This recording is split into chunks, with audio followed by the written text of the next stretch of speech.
Mirë mbrëma të gjithëve. Doganat e Kosovës dhe administrata tatimore e Kosovës janë dy agjencitë të cilat janë të obliguara me legj që të realizojnë parashikimet buxhetore të qeverisë së Kosovës. Cila është performanca e këtyre dy agjencive buxhetore, sa janë ato në parashikim në afat me realizimin e planeve buxhetore, do të diskutojmë sonte me dy udhëheqësit e këtyre dy institucioneve. Me zotin Bahre, më falë të harrova mbjem, drejtorin e Doganave të Kosovës dhe zotin Sakip Ymeri, drejtorin e administratës tatimore të Kosovës. Mirë mirë sërdot. Mirë mbrëma, faleminderit.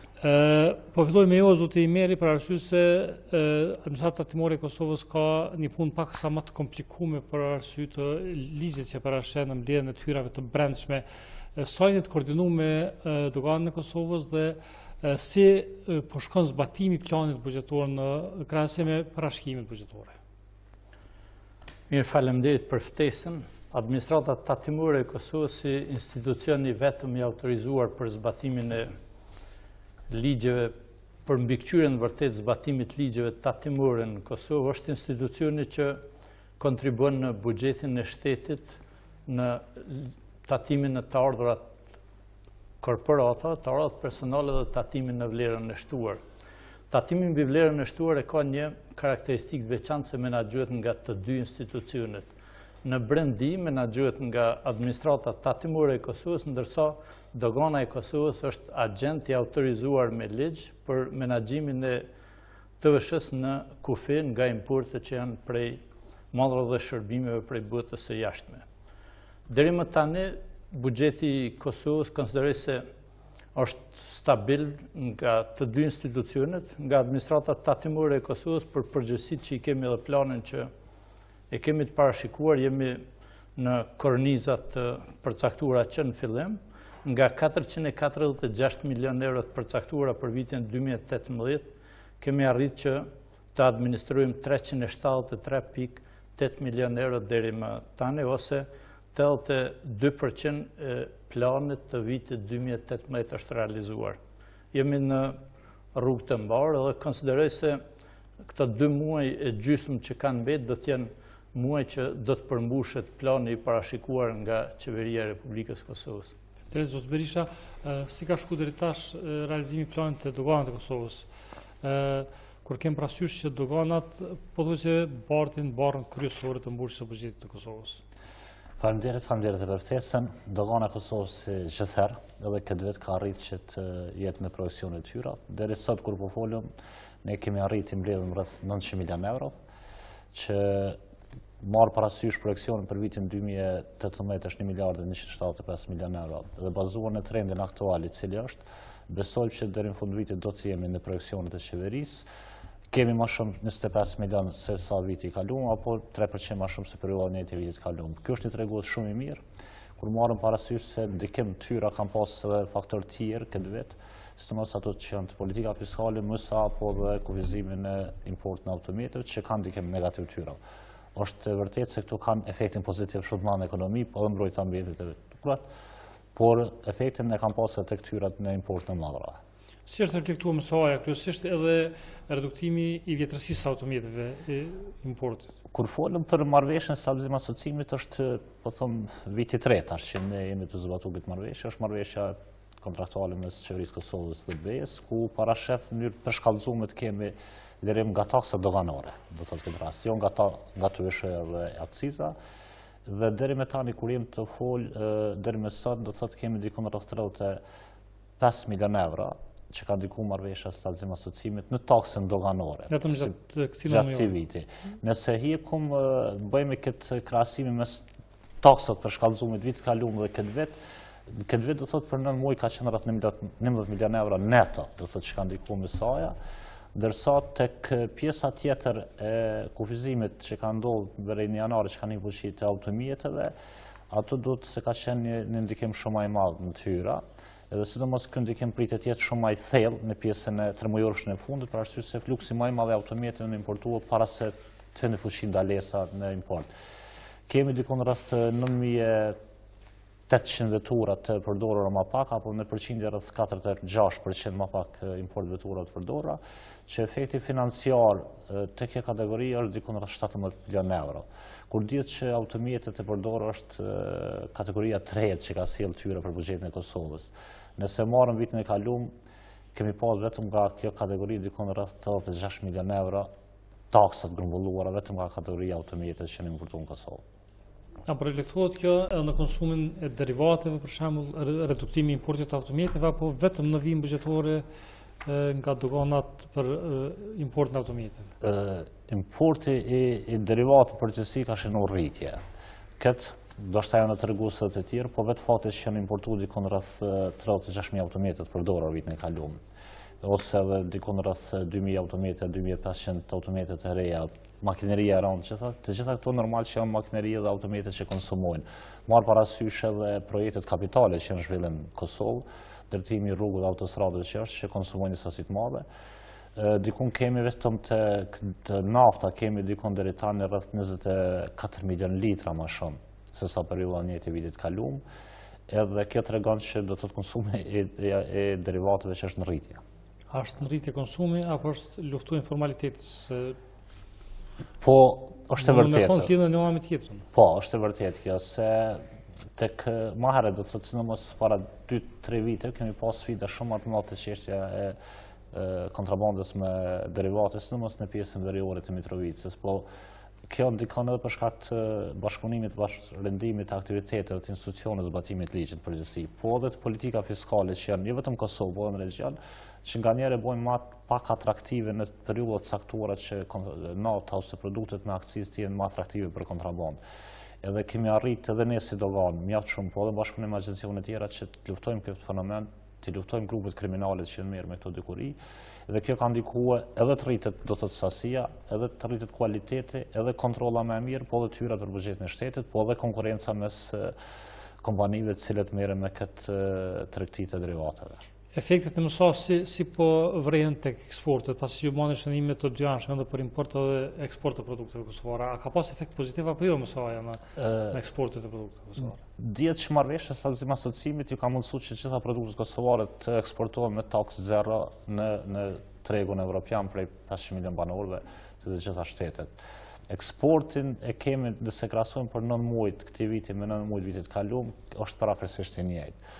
Po tek ne eksportet zakonisht treguesi kryesor janë mineralet. Edhe këtë vit kemi pas 2 kompani kryesore, sidomos një cili ka pas disa vështirësi në prodhim, përpunim që ka ndikuar që dhonat e eksportit janë parafërsisht të njëjta. Ndërsa nëse krahasojmë vitin 2017 me 2016 kemi pas rritje të eksportit edhe në vlerë dhe në sasi. Po dhona statistikore tregojnë që do të thotë për shkak të kësaj kompanie, si vetë janë shifrat. Do të thotë për shkak të Ferroniklit, në këtë rast që ka pauzuar një kohë dhe nuk ka punuar me kapacitet plota, do të thotë i kemi. Vrejet një rritje e produkteve kosovare, por janë analiza shumë më të thella sektoriale që duhet bëhen, që disa produkte falet politika fiskale që janë hyrë fuqi nga janari këtij vitit, që besoj do të folim gjatë emisionit, se është më rëndësi për ndikimet që kanë pas edhe në tyra, po edhe ndikimin në ekonomi. Vrejet disa produkte, sidomos për punimin e drunit, plastikës, po edhe të produkteve bujqësore që janë duke eksportuar në vendet e BE-s. Kjo është një tregues i mirë, po si statistike përgjithshme zakonisht po i marrin këto kompanitë më të cilat mund të japin në kaje tjetër. Faleminderit. Dihet që mineralet e bojnë dallimin në eksporte, mirë po zoti Meri, a ka apo jo sipas jush efekt reformat në administratën tatimore dhe politikat fiskale të aprovuara nga qeveria e Kosovës në ngritjen e produktivitetit dhe kualitetit të eksporteve? Po sigurisht se çdo ndryshim i cili reflekton në politikat e të bërit biznes ndikon pozitivisht qoftë në rritjen e qarkullimit përgjithshëm, në rritjen e pagesës tatimeve, po edhe në rritjen e numrit të punësuarve në Kosovën përgjithësi. Politikat fiskale kanë reflektuar një ngritje të përgjithshme ekonomike në Kosovë, duke përfshi posaçërisht bizneset cilat janë prek prej politikave fiskale, ato janë kompanitë prodhuese. Kompanitë prodhuese prej vitit 2015, prej shtatorit 2015, e gëzojnë lirimin e TVSH-s në importin e lëndës së parë dhe në produktet e teknologjisë informative, dhe këto kanë pas ndikim të drejt për drejt në rritjen e linjave të prodhimit edhe në shtimin e kapaciteteve dhe të numrit të punësuarve. Në bazë të dhënave që i kemi nxjerrë, dhënat më të sakta të kjo kategori është posaçërisht e numrit të punësuarve të cilët i kanë këto kompani që i gëzojnë këto të drejta. Ne kemi përcjell dhënat për vitit 2014 kur nuk kanë qenë në fuqi këto politika, pastaj për vitet me radhë 2015, 2016, 2017 dhe aktualisht deri në shtator të vitit 2018. Tek qarkullimi kemi një rritje mesatarisht nga 100 deri në 150 milion qarkullim më shumë kemi prej vitit në vit. Te pagesa e tatimit gjithashtu kemi një rritje të dukshme, posaçërisht te pagesa e TVSH-s, ndërsa te numri i punëtorëve kjo vrehet më smyrti. Prej 19.892 punësuar që kanë pas 431 biznese që i kanë gëzu këto lirime dhe këto benefite, në vitin 2018 kemi numrin e të punësuarve 25.920, që është dikun për 6.000 të punësuar, rritje vetëm ndoshta nuk është drejt për drejt si rezultati politika fiskale, se është edhe zhvillimi i përgjithshëm, po nga analizat tona del se çdo ndryshim pozitiv që e shijojnë bizneset e përkthejnë në investime, përkthejnë në qarkullim, në tatim, në ngritje të numrit të punësuarve dhe detyrimisht sigurisht edhe ngritjen e mirëqenies përgjithshme të qytetarëve. Kjo ka qenë një e mirë për biznesit edhe për të dy institucionet, sepse ka dhe formalizim më të madh të ekonomisë, qoftë në rritjen e importeve dhe në përcaktimin e vlerës së saktë, qoftë edhe në brendi, edhe në tatime, edhe në numrin e të punësuarve, po ka qenë edhe sfidë për të dy institucionet. Për administratën tatimore është një sfidë e veçantë se është një komision i cili autorizon prodhuesit, cilët e gëzojnë këtë të drejtë, pastaj dogana bazohet mbi atë vendim të komisionit për lirimet të TVSH-s ose bartje në brendi, edhe tatim pagues duhet të përcillen pastaj. Administratat tatimore këtë kategori të bizneseve përcjell çdo 3 muaj. Ban vizitat shpeshta, shes stoqet e tyre, edhe reflektimi i TVSH-s është i drejt për drejt në dogan, për shkak se baza tatimore përcaktohet në dogan tek importet, ndërsa tek pagesat e TVSH-s nuk ka TVSH të zbritshme në start, që nuk e paguën në dogan, por cikli i prodhimit nuk e përkthen drejt për drejt kthen në tatime. Është një vlerësim se dikon 20% deri 25% kthehet në periudhë në tatim, edhe pjesa tjetër është në stok në proces prodhimit në cikël. Po zhvillimi i përgjithshëm i politika fiskale gjithmonë ka rezultu pozitiv dhe ka qenë një test i mirë për me thellu reformat edhe më tutje tash që veç do të reflektohen sigurisht edhe me ligjin e TVSH-s dhe ligjet tjera tatimore. Duke pa presionin në marrëveshjes së stabilizimit asociimit, a jeni apo jo duke u përgatitur që në procesin integrues dalë të kalohet në mbushjen e buxhetit nga të hyrat e brendshme? Sa ka më qenë sfiduese kjo për ATK në Doganat e Kosovës, apo jeni duke shkuar drejt një paralajmërimi siç është bëu më herët për bashkimin e të dy institucioneve? Procesi i bashkimit është një proces i cili ka pas një përpjekje ose ka pas një përgatitje të grupit që është mundu për një vit tonë, sa ka ekzistu grupi ose 2 vite, ka kriju një infrastrukturë, ka kriju disa projekte dhe struktura organizative se si do të duket organizata e ardhshme e tyrave, por përgatitjet për implementimin e ndryshimeve të politika fiskale janë të dy institucionet. Të administratat tatimore, sigurisht se ngritja e kapacitetit për menaxhimin e TVSH-s në brendi është sfidë e veçantë. Kapacitetet aktuale që i kemi, ne jemi duke i përgatit përmes trajnimeve dhe forma të ndryshme të ngritjes profesionale që çdo ndryshim i bartjes së TVSH-s në brendi mos të ketë reflektime në buxhetin e Kosovës, se ne kemi obligim edhe ndryshime të implementojmë, po mos ta rrezikojmë edhe buxhetin e shtetit. Ne kemi fillu veç përgatitjet në aspektin profesional përmes trajnimeve, përmes ristrukturimit të ekipeve dhe inspektorëve në për detyrat cilat do t'janë drejt për drejti, po sigurisht se këto kapacitetet duhet ende të fuqizohen edhe të ketë edhe resurse me njerëz tri, po edhe në aspektin e përvojave nga shtetet që kanë menaxhimin e TVSH-s në kufi, sa është sfidë me cilën Kosova megjithatë ka pas një test nga viti 2015, se ka qenë përkundër numrit vogël prej 431 bizneseve që e kanë gëzu këtë drejt, për neve ka qenë një sfidë me pa procesin e bartjes të TVSH-s në brendi. E mira është se ka një formalizim më të madh, edhe formalizimi më i madh sjell një kulturë më të madhe të pagesës tatimeve dhe detyrimisht sigurisht se kjo do të reflektohet edhe në ngritjen ekonomike të përgjithshme. A ka hapësirë apo jo për mbledhje më të madhe tatimeve të brendshme, apo vetëm është fjala e kapacitetit, mungesa e kapaciteteve? Mungesa e kapacitetit është relevante në këtë procesit, se kapacitetet kur nuk janë të mjaftueshme, edhe nga fakti se kapacitetet nuk janë të mjaftueshme, ne i orientojmë sidomos në vlerësimet sipas riskut, me pa ku ka risk në shmangjen tatimore, i orientojmë edhe burimet ekzistuese që i kemi. Kapacitete ka për vjelen më shumë tyrave, nga fakti se raportet që janë për informalitetin tregojnë se ka informalitet theksuar në Kosovë. Raporti i fundit i publikuar në nëntor të vitit 2017, i sponsorizuar nga Komisioni Evropian, thekson se rreth 30% e ekonomisë jo formale është prezente në Kosovë. 30% është gjithmonë hapësirë për ma tepër punë, për përpjekje të gjitha institucioneve, jo vetëm të administratës tatimore dhe doganës. A ka tolerancë për shembull për tatimet e deklaruara apo të papaguara, se ka shumë raste kur bizneset deklarojnë tatime po nuk i paguajnë për një kohë gjatë? Po sigurisht se sistemi tatimor është i ndërtuar mbi bazën e vetë deklarimit edhe për mbushjes vullnetare të tatimeve. Ligji inkurajon për mbushjen vullnetare të tatimeve. Edhe tatimpaguesi e ka obligim që në afatin ligjor të bëjë deklarimin e tatimeve dhe të paguajë tatimet. Sa është afati ligjor?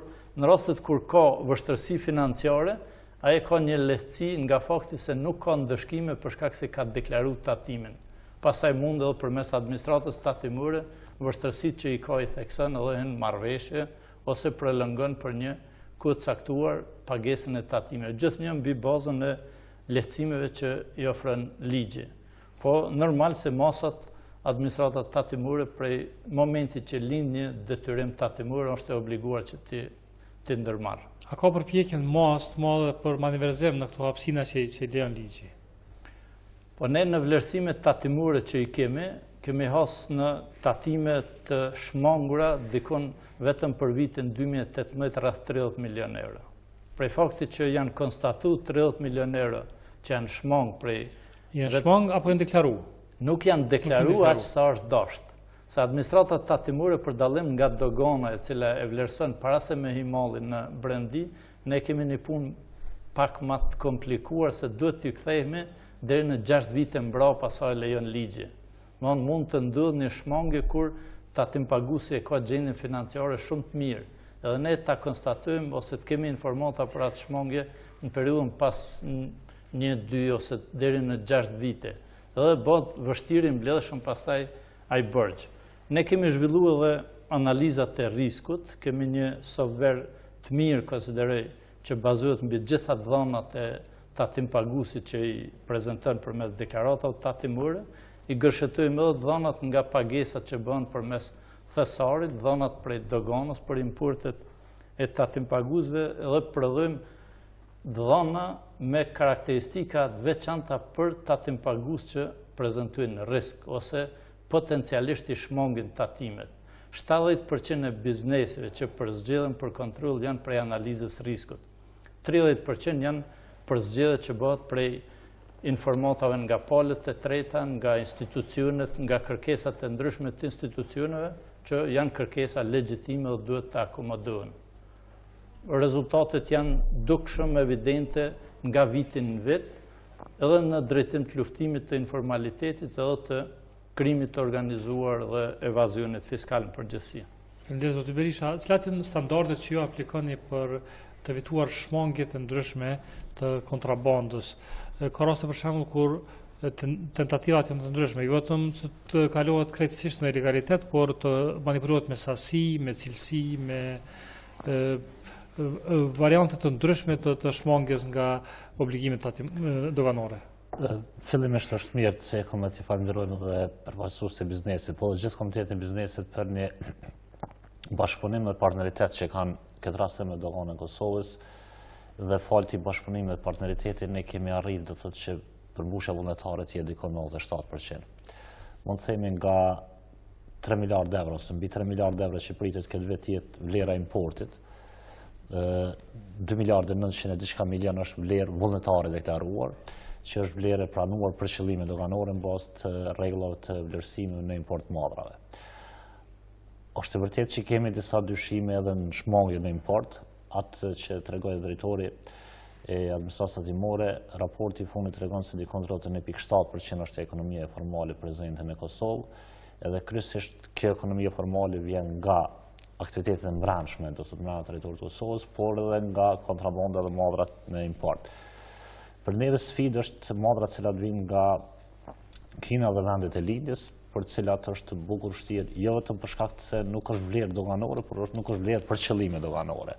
Mund vlerë të jetë vlerë reale kostës prodhimit, por nuk është vlerë për qëllime doganore. Këto bëjmë vazhdimisht vlerësime dhe bazuar në kapacitetet tona që kemi ndërtuar, fillimisht brenda Kosovës, të analizës të riskut, po dhe të një sistemit profilizimit mirë, ato dërgesa selektohen për kontroll më detale, që nga aspekti sasior, aspekti dokumentar. Po të njëjtën kohë ne kemi edhe një bashkëpunim regional, ku kemi një sistem të shkëmbimit informacioneve me gjitha vendet e regioneve. Është një sistem pararritjes, do të thotë ne kemi informatat kanë pa arrit malli prej vendit të regionit, ato ku kemi dyshimet bazume, edhe pse dokumentacioni përcjellet me transfer bankar me gjitha, regjistrohet kontabilitetin e kompanisë, i shkëmbejmë dhënat me administratën tatimore, ne kemi drejt në afatin 3 vjeçar që të kthejmë brapa dhe të shiqojmë me vendin eksportues. Marrim informacione, po jo me gjitha vendet kemi raporte dhe marrëdhënie diplomatike, ku mund të shkëmbejmë, sidomos me vendet që nuk e kanë njohur Kosovën, ose me vendet si Kina dhe vendet e lindjes të tjera.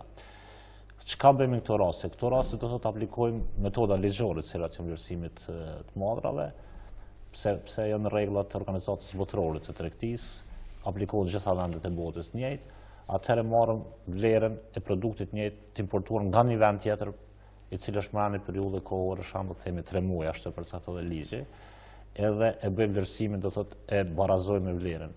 Këtë po e them se dogana përpos rolit që ka, do thotë mbledh tyrat e duhura me import, do thotë për madrat e duhura, nuk do të mbledhëm as 1 cent më shumë, pas 1 cent më pak. Dogana lun rol edhe mos të krijon dikush monopole me produkte të cilat mund vjen me çmimet të cilat janë çmimet të cilat e dëmtojnë edhe ekonominë dhe konkurrencën vendore. Për këtë ekzistojnë 6 metodë vlerësimit ku do të përdoret në rastet e importit të madh. Masi veç jem të Kina, një për sektorëve që vlerësohet si një sektor i lulëzimit të kontrabandës është sektori i smartfonave, i telefonave të mençur. Ky problem është trut disa herë në institucione të ndryshme deri në Parlamentin e Kosovës dhe arsyeimi ka qenë se është listimi apo kontrollimi i dhënave për të gjithë ata që kanë telefona ndërhyn në dhënat personale, shkelja e drejtave personale. A ka apo jo evidenca sa është përqindja e importit të smartfonave në Kosovë në krahasim me ata që përdoren? Është e vështirë të kemi dhëna të sakta për arsye se aparatet telefonike në përgjithësi është një mall i cili fillimisht është edhe lehtë i kontrabandueshëm, do ta pranojmë. Edhe ne kemi sfidë këtë fushën e kontrollit tek importi i aparateve telefonike. Dikund kemi varësisht prej viti, po lvizin 40.000 deri në 60.000 importe, do thotë cop importet pajisje elektronike, mobile, telefone mobil. Kemi raste ku kemi zënë disa raste shpesh të kontrabanduar përmes vijës malore, se mund të themi me një çantë e cila mund të i barë deri në 100 telefona të mençur me një vlerë shumë të lartë, po kontrabandohet malet, edhe është mall shumë i lehtë, shumë atraktiv edhe për grupet e kriminale. Ne kemi pas disa vite, po të them jemi në përpjekje që këtë dukuri ta luftojmë edhe përmes mekanizma institucional, të përfshi edhe institucionet ose operatorët mobil që të operojnë në Kosovë, po dhe trupat mbikëqyrës që janë bordet, që askush mos mund të aktivizon një pajisje elektronike nëse rast se nuk i ka të shlyera obligime doganore, ka mundësia e të bëhet përmes software. Mirë po, bazuar në disa konstatime këto është kanar se mund të jetë shkelje privatësisë. A keni krahasime, si është bo kjo vendet tjera? Është pikrisht kjo formë cila aplikohet në vendet ma demokratike të botës, pëse atje nuk është shkelje privatësisë tek ne është? Informatat që i kemi, do të thotë në vendet BE-s nuk është, do të thotë kjo praktikë, e cila ato është disa vende jashtë BE-s, cilët kanë kaluar sot janë antarë të BE-s, po e kanë pasur se ne mund të kemi këtë derisa të rregullojmë një treg, derisa të kemi operatorë të autorizuar që janë tregun e Kosovës, kemi, do të thotë, për brendet e caktuara të cilat janë, po me qenë se kjo çështje ligjore, e cila lyp në qasje gjithë përfshirës, gjitha institucionet të Kosovës, jo vetëm të doganës, po edhe të trupa mbikëqyrës, parlamentit, krijohet legislacione dhe ato, normalisht që ne asnjë nuk e dëshirojmë, asnjë si dogan, po as të tjerët që do thotë shkelet privatësia. Do thotë. Po në këtë rast çësia jon ka qenë që nuk shkelet privatësia, ne kemi të bëjmë me një pajisje e cila shumica e pajisjeve që na mundëm me blenë në vendet perëndimore nuk mundsh me pas çësje në vend tjetër. Ato janë të kodume. E ka një kod përmes cilit operatori telefonik e lejon çësjen në rrjet. Aja mund të jetë një politikë tjetër e kompanisë prodhuese me klientë vetë që i ka për një treg të caktuar, sham në një vend të caktuar, ku jap vetëm për atë treg dhe ja mundson që vetëm për atë treg të jetë aktive aja. Kemi në raste të tilla shembull të produkteve të tjera ku disa produkte vetëm për tregën e Kosovës. Dhe kompanitë të cilat importojnë në Kosovë nuk mund të eksportojnë, nuk lejon kompania prodhuese të eksportojnë në tërë tjetër për arsye se është produkt i destinuar vetëm për tregun e Kosovës, nga aspekti i gjuhës, pishkrimeve, udhëzimeve që janë në produkte të tjera. Mund të jetë njëjtë edhe me ato, po çështja e telefonit është një sfidë, po ne kemi veprime operative të vazhdueshme në këtë fushë, me njësitë tona, i marrim mbikëqyrje, kemi bashkëpunim edhe me agjensiyone tjera dhe me aty me policinë që të kontrollojmë edhe sipas informacioneve që posedojmë ato kompani që tregtojnë me to ne i marrim mbikëqyrje të vazhdueshme e kontrollojmë. Kemi sasi bukur madhe që kemi konfiskuar vazhdimisht, po edhe të kultarët cilët kalojnë edhe i bartin me vete. Zakonisht po kemi rastet të cilët tentojnë të bartin në xhep ka 2-3. Kështu që nuk është e lehtë, themi edhe nga aspekti profilizimit që të kontrollohet, selektohen udhëtarët, kur e dim që brenda ditës kemi me dhjetra mira pasagjerë që hyjnë dhe dalin në udhëtar përmes vendkalimit të Kosovës me vende tjera. A frikoni për shembull që disa kompani të cilat paguajnë rregullisht dogan dhe tatim të vëshën këto aparate mund t'ju padisin ju si institucione? Kemi 2-3 kompani në Kosovë të cilat kanë shpem shumë ashtrejt, mirë pa ato kanë garancion ma gjatë dhe paguajnë tatime rregullisht, japin fatura. A frikoni nga një padije mundshme si institucione? Unë themi që do të thotë institucionet në gjithë e kanë obligim me luftu këto, po nuk kanë përgjegjësi nëse nuk arrin nuk i ndërtu kapacitete, do thotë, po në këto raste kërkohet, kur thash në gjasë se gjithë përfshirë se dhe më kriju mekanizmat ligjor, kërkohet një qasje gjithë përfshirë për luftimit të në fenomeneve.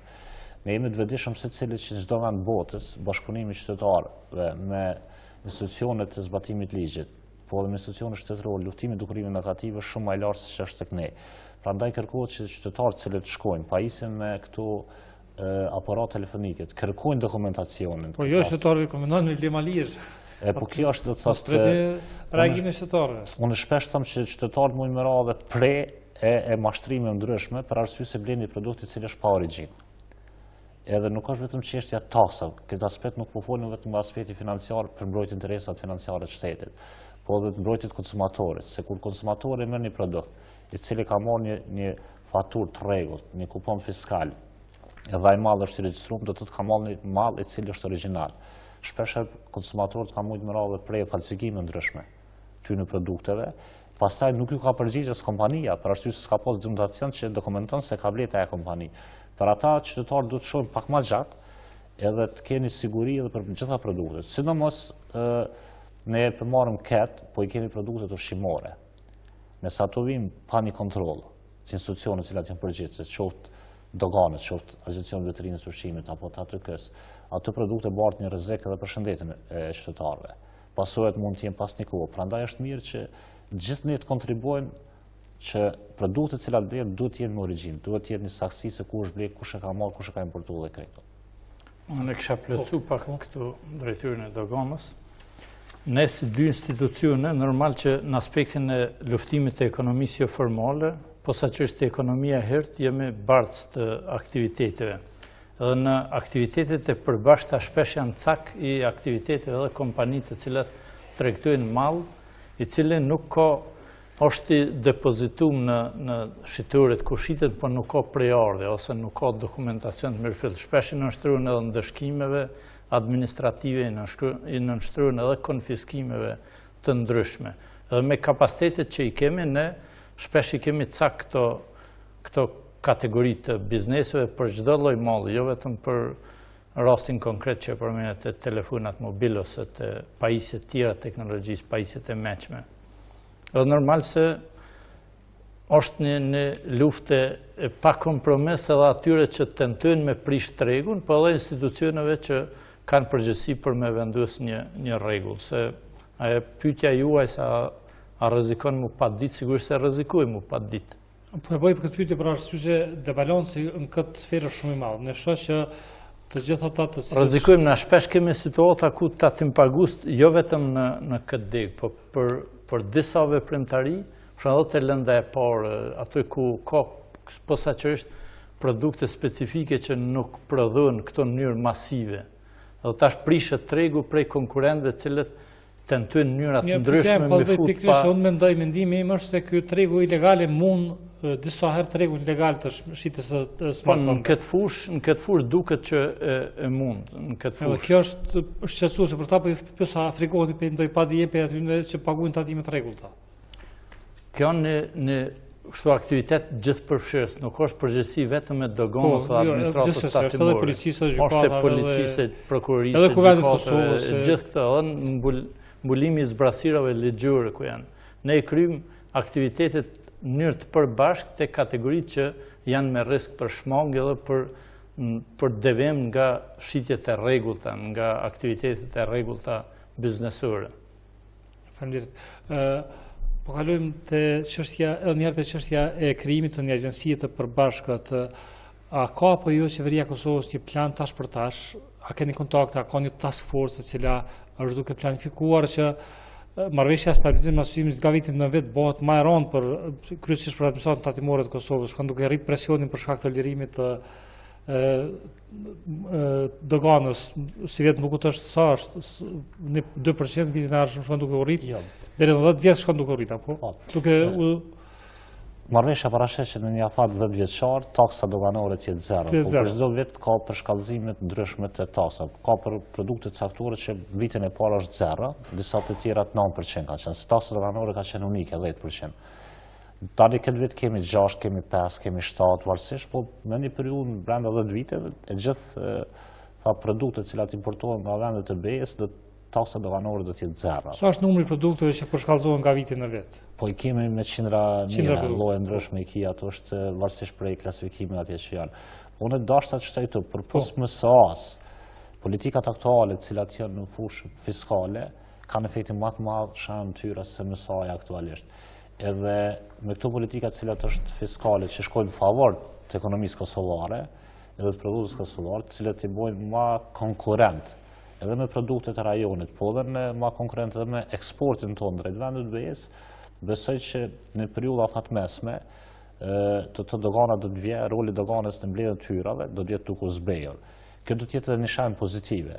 Në gjitha ato vende kur dogana mbledh 60-70% buxhetit total tregon se është një vend me një ekonomi të pafuqishme, një ekonomi të dot. Vetë fakti se këto politika janë duke shkuar në drejtim që të fuqizojnë bizneset tona, tregon që rruga është e mbarë. Unë i marr disa dhëna statistika me politika që kanë hyrë fuqinë në janar këtij viti, ne kemi dikon rreth 180% më shumë autorizime se që kemi pas vitin e kaluar, do të thotë. Kjo ka ndikuar që nëse folim në aspektin e vlerave, si vlerë, kemi 240 milion euro vlerë si total, e cila nuk i kanë nënshtuar taksa fare në import për 9 muaj të vitit. Kjo është 10% i vlerës totale të importit, vetëm nga aspekti politika fiskale, pa hi tek MSA edhe tek pjesa e kufizimit veturave. Në aspektin e taksave, në bruto, ka pas efekt 57 milion euro për 9 muaj ditë vetëm lirimet e politika fiskale, dërsa këto efekte marret kanë qenë, shembull, vitin e kaluar kanë qenë 20 milion kanë pas efekt hyra. Do thotë kemi diku të 7 milion euro vetëm nga politikat fiskale, cilat kanë shku të prodhues, për arsye se gjithë prodhues, cilët janë regjistruar nga një komision, gjithë lënda e parë, gjitha inputet që përdorin proces prodhimi, të përfshi edhe produktet me akcizë, këtë rast karburantet, janë të liruar nga taksat në import, nga taksat doganore dhe taksat akcizës. Të vëshëja është ajo cila bardhën brendti dhe pas një periudhe do thotë ciklet aja sigurisht që kthehet prapë. Kjo tregon atë kushtizimin. Edhe këto masa dhe këto veprime të cilat janë bëu do ta faqezojnë ekonominë. Besojmë që këto efekte do të vrejnë sidomos vitin e ardhshëm, kur prodhuesit tanë do të fillojnë të eksportojnë më shumë, siç thashë në fillim të misionit, vrejnë disa produkte që nuk kanë qenë më herët në tregun evropian nga Kosova të eksportuar tani. Nëse marrëm këtë politikën fiskale, na kemi më shumë kemi lirime nga politikat fiskale se nga efekti mesaz. Gjitha këto kur t'i bëjmë bashkë, nuk po do barën të ato, po bara do të vjetë në administratët tatimore për talmen, për arsye se tyrat do të vinë nga mrendia vendit. Për arsye se mësaja, taksat, nesra vi marrëveshje mund të jetë me vendet tjera, edhe roli doganave do të jetë vetëm në fushën e akcizës, edhe të shës varësisht tash mbetet të mblidhet nga dogana e Kosovës, apo nga ATK në brendi, edhe për këtë presioni do të jetë shumë më e madh tek administratët tatimore në talme. Do thotë ju po shpresoni që politikat fiskale, lehtësimet që bëjnë bizneset dal nga dal ka me ardhur duke e ulur debalansin e madh tregtar në mënyrë që të mos vrejë shumë tek buxheti i Kosovës. Për tash kemi një debalans tepër të madh tregtarit, i cili është i pamundshëm të mbuluohet nga produktet që ne i prodhojmë apo nga importi nga vendet e treta jashtë BE-s. Unë shpresoj po dhe jam optimist në drejtim vetë fakti se gjithë këtë subvencionim fiskal që është ka jap shteti i Kosovës do të kthehet kjo me qendrim vendet punës siç bisedum të marret nga drejtori ATK-s, po dhe me do të thotë fuqi blerëse, po dhe me eksport më të madh, të cilat do të gjenerojnë, do të eksportojnë më shumë. Përndryshe do të thotë unë ta marr vetëm një shembull. Prej politika fiskale shembull një produkt e marr, kështu tash edhe po mbien mend, e kemi kafe në cila dikom 40% e total kafes që importohet pa pjekur tash është liruar nga taksat edhe eksportohet. Do të thotë, kjo është një tregues që ka importohet, përpunohet, pjeket, paketohet, gjithçka dhe prapë qitet tregun evropian. Njëjta do të vjen edhe me produkte. Nuk po foli këtu në aspekt afat shkurt, po në aspekt afat mesëm sigurisht që efekti gjitha kësaj. Unë pres që vitin e ardhshëm të jetë ndoshta 20-30% të ketë efekti më të madh të politika fiskale se këtë vit. Normalisht në dogan do të reflekton ajo, po e shohim që efektet pozitive në ekonominë kosovare janë tek prodhuesit tanë, për arsye se shumë produkte nga rajoni që kanë qenë subvencionuar me politika ndryshme fiskale kanë bërë konkurrent produktet tona që ne tash i prodhojmë këto. Edhe kjo është një tregues i mirë, po normalisht që duhet të pakohet është besoj që cilat vende ka rritje të eksportit kryesisht, po më intereson për shkak të kualitetit atyre produkteve që eksportohen. A ka ngritje të eksportit në vendet e BE-s apo vetëm në vendet e rajonit? Për vendet e BE-s nuk i kam statistikat tani këto me vete, mund t'i përcjellëm. E vrem ka një rritje në raport me tregun e Shqipërisë, kemi diku rreth 21-2% eksport më shumë se sa periudha e vitit kaluar. Ky është një tregues i mirë, do të thotë që kemi nisë produktet tona, sigurisht e kualitetit dhe gjitha këto. Kjo tendencë ka qenë më herët, pa ta kanë pas barriera të panevojshme për produktet kosovare. Po në baza periodike, në baza vjetore, po vinë duke eliminu barrierat. Dhe sigurisht që viti i ardhshëm do të jetë në disa, tash janë disa iniciativa që diskutohet për disa barriera tjera të eliminohen, qoftë nga Kosova që janë apo ato, edhe pse nga ana e Kosovës ka shumë pak barriera, jo vetëm raport me Shqipërinë, por raport me gjitha vendet tjera, edhe administratat doganore njihet si ndër administratat të quajmë më të avancuar, po du ta përdor shprehje më moderne në Ballkanin Perëndimor, edhe këto argumentojnë në raporti progres, raporti i Berit Business të gjitha, edhe lehtësira tregtare në maksimum. Po gjitha këto që ka diskutojmë të janë një shpresë normale, politikat ne jemi zbatues të se administratat e dy administratim zbatus politikave, po çka bojmë ne dhe me njohuritë tona cilat i kemë këtë lidhje me trendin e produkteve dhe këto, i furnizojmë me dhona njësitë përkase që janë kadrët Ministrisë Financave, të cilët marrin vendime tani pastaj përveç rolit të zbatueshmërisë së politikave të tyre, mundem të luajë edhe rolin e këshilltarit të mirë të qeverisë Kosovës, për arsye se janë njerëz më kompetent në këtë fushë. Po, aja është, do të thotë që ne tregojmë dhona statistika, analiza nga këndvështrimi doganor, në këtë rast, të cilat pastaj përpunohen tutje në Ministritë Financave, në institucione tjera të qeverisë Republikës Kosovës, për me bu politika të shëndosha ekonomike, që të kemi një ekonomi më të fuqishme. Të ndryshojmë këtë balancën tregtar, nëse marrëm shërbimet, nga njëritë e përgjithshme që kemi, dimi që shërbimet IT-s kemi suficit, dërsa të madra të kemi deficit tregtar. Janë vetëm lamije cila eksportojnë shërbime në vende ndryshme, tash edhe politikat cilat që mbo lirimet të pajisët IT-s që kanë 1% prill, nuk kanë ndonjë efekt shumë të madh financiar tyrat e doganës. Tash për tash folëm për disa qindra mijë euro që totalin e buxhetit mbi 2 miliard, aja nuk dikon fare, po hap mundësi të reja për të rit, hap mundësi për eksporte edhe më shumë për një ekonomi më të qëndrueshme. Faleminderit, zoti Meri, në fund të misionit, cilat janë objektivat e administratës tatimore të Kosovës për këtë vit dhe qëllimet që keni për vitin e ardhshëm në planin reformativ dhe në planin e formalizimit kryesisht?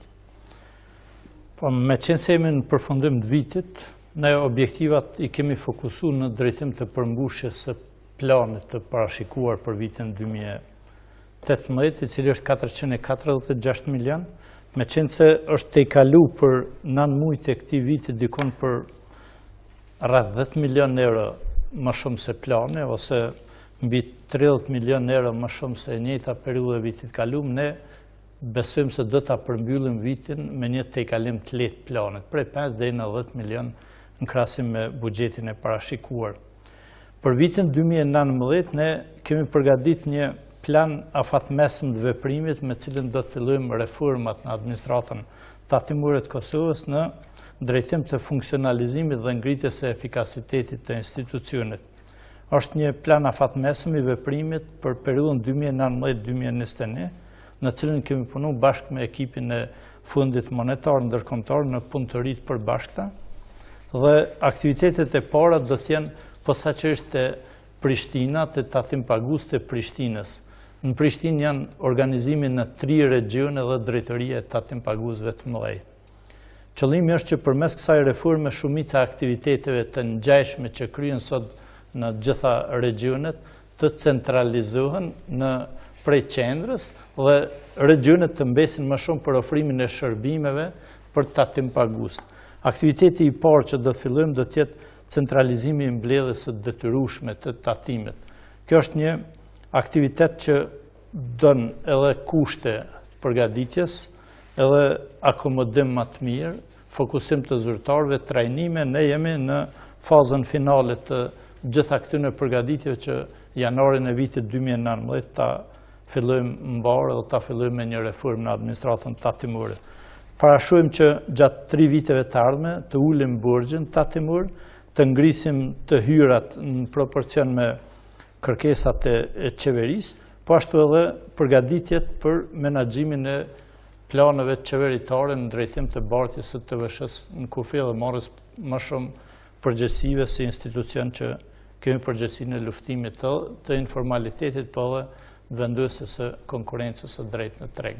Faleminderit, zot Berisha, për fund. Faleminderit, dashur të shtoj se për pas rolit fiskal që ka dokani normal ka në rol mbrojtës dhe këtë vit kemi treguar rezultate shumë të mira në luftimin e dukurive, kemi dikon rreth 1600 zbulime ndryshme të madrave të kontraband, kemi rreth 87 raste me madra ndalume të kufizuar, ku kemi zbuluar rreth 160 kg narkotik, kilogram lloje ndryshme, po edhe armë dhe municion kemi 38 raste, po edhe i kushtojmë rëndësi edhe zbulim të produkteve të reja, të cilat nuk janë më përpara prezente në Kosovë, po për çka është fjala, madra kontraband? Jo, jemi ka folëm për madra të ndalume, narkotik dhe këto do të thotë edhe armë, municione të cilat vinë, se ne kemi një përgjegjësi edhe në fushën e mbrojtjes qytetare, po edhe madrat e falsifikuara. Kemi mbi 100 diçka mijë cop madra që kemi konfiskuar. ku i rishkele drejta pronësisë intelektuale. Kur folim edhe për produktet marrë mobile që thamë, ke edhe një prej pjesë madhe të tyne që kanë ardhur pazikore dhe në konfisku për shkak se kanë qenë marrësi me konsumatorin.